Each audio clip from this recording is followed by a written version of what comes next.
Decades ago, a landmark Supreme Court decision was decided based on the right to privacy and women seeking safe abortions due to educated lawyers with money who stuck their necks out. Roe v. Wade did not happen because of men, but because of the power and tenacity of women who dared to take risks for our lives that are still being challenged today. We must rise to the women who made Roe v. Wade a reality and take action in a proactive mode to fight against evident struggles and restrictions aimed at this human right. People that you're providing service for is such that you know at the end of the day that you've made a real difference in people's lives.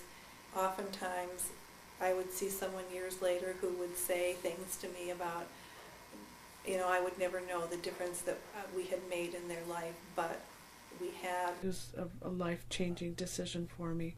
Helped me to stand up for myself and know that I could take care of myself and be strong. My final decision was I didn't want to have a baby and still be stuck with the same guy. That was so horrible.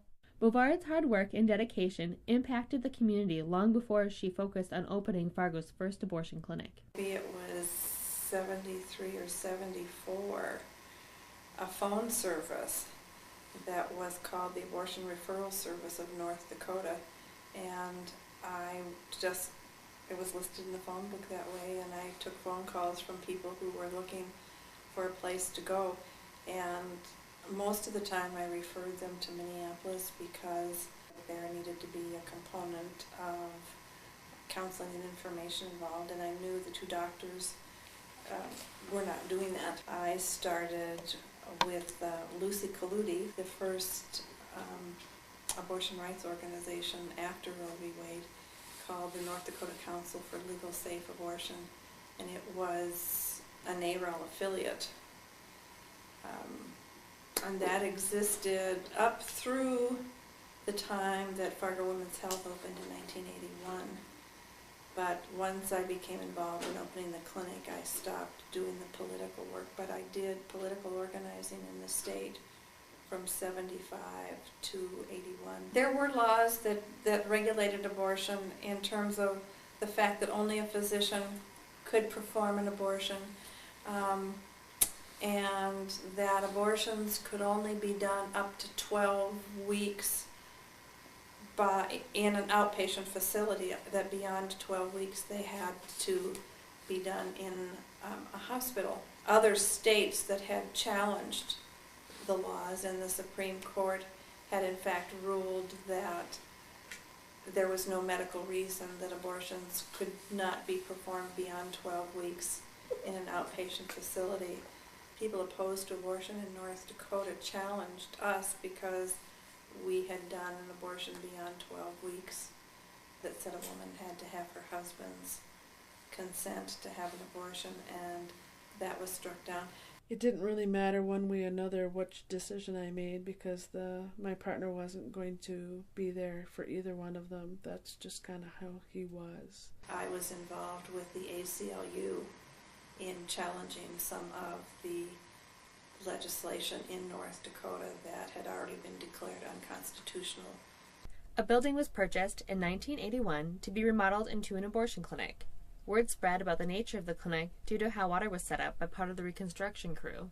One of the people who came for an interview was a spy who then went to the media and said that the clinic was, an abortion clinic was going to open in Fargo. And so then, it was a big to-do in the paper then. There was just a lot of back and forth. A local group formed when the clinic opened. They collected signatures around town, and they supported the right of a woman to choose or not to choose a legal abortion. Along with that, Alice Olson, who was an attorney, had invited Gloria Steinem to come and speak, and a group had her come speak at NDSU. Some of the people who were opposed to the clinic had put ads in the Midweek Eagle, and they had also sent letters out to businesses that said that if they didn't come out against the clinic, their name would be published as being supportive of the clinic. When we started out fairly slow the first week or two, but because of the publicity, There's no way that we could have ever paid for the kind of publicity that the antis gave us by their picketing, by their constant media attention, and so it very fast became known that we were available in Fargo.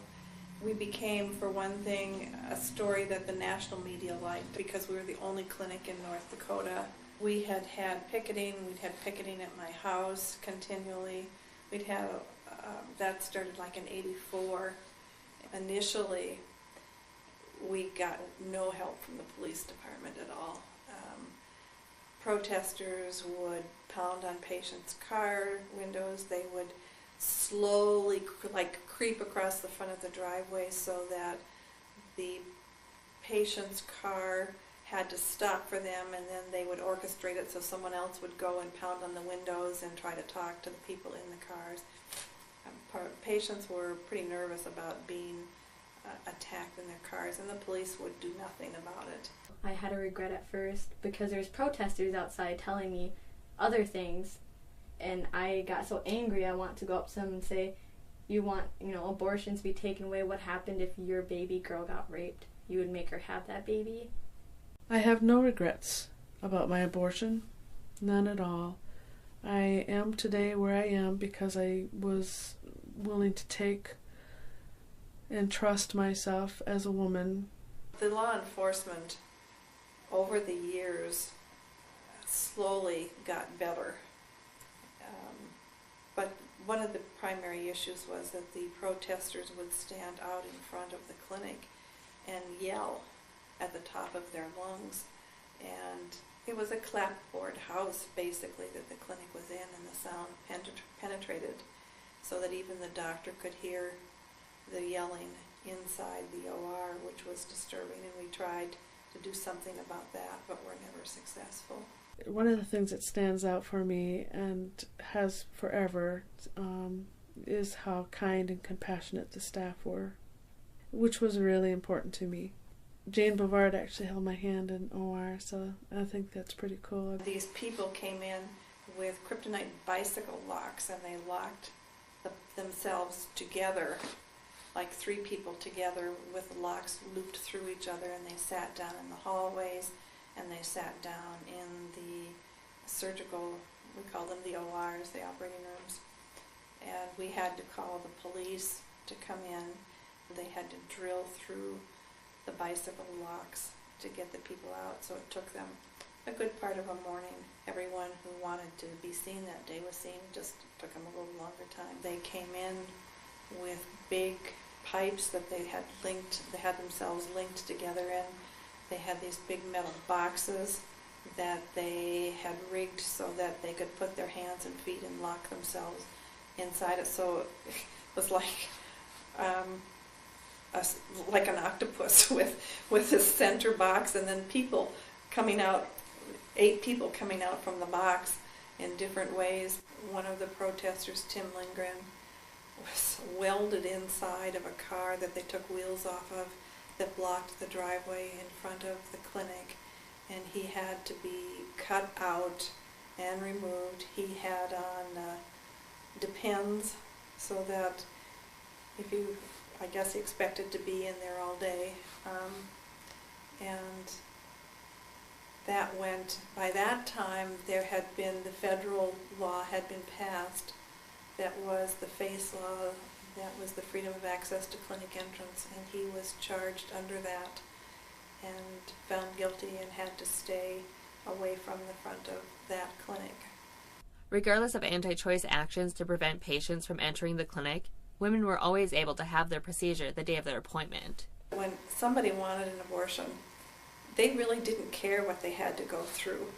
They would go through the protesters, they would do whatever they had to do, and when there was an invasion, the question was always, will I still be seen? Can the doctor still do it today? That they just wanted to know that they could be taken care of despite whatever other crazy stuff was going on. We would just have to warn them that there would be protesters out there.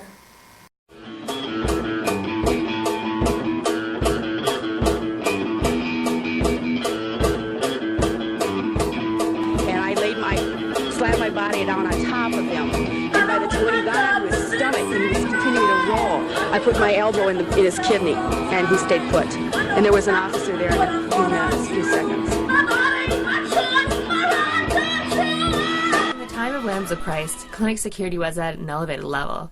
A security company was hired, Bovard was in constant contact with the Fargo Police Department, and for an extended amount of time, federal marshals were on site to enforce women's right to choose. Abortion doctors across the nation took protective measures to be safe, such as wearing bulletproof vests. That's hogwash. This is not peaceful, prayerful activity. This is obstruction. It's a federal... Good evening, everyone. Abortion protesters chained themselves to old cars today. Abortion clinics experienced violence across the country. Fargo's Women's Health Organization was no exception. On April 6, 1998, the doctor's office was firebombed. I would say from 1982, the caseload has remained fairly steady. One morning, one of the protesters was at my house at 7 o'clock in the morning when we were going to see patients that day. And when I went out to get in my car, he laid underneath the tires of my car to block my car so I couldn't get out of the driveway. My neighbors were just really fed up, and when a number of them came, they all turned their sprinklers on at the same time. People would come up to me and they would say things like, you know, I'm not sure I support abortion, but I certainly don't think that what they're doing is appropriate. Over the years, I've had the experience of people coming up to me and saying, I know who you are and I support what you do. So that's probably been the best part of it. Through constant opposition, the pro-choice community provided a take-charge approach by volunteering.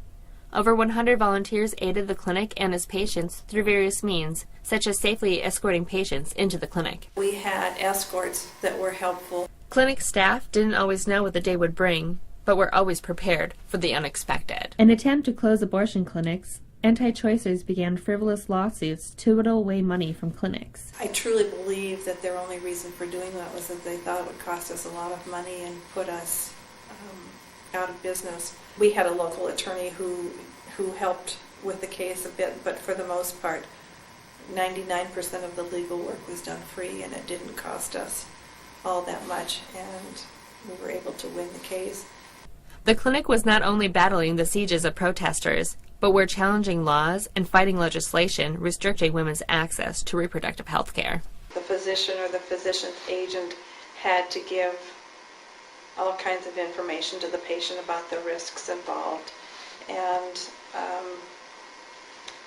that was it was a real hassle. It made it difficult for us and difficult for the patients, particularly when the clinic was open just one day a week.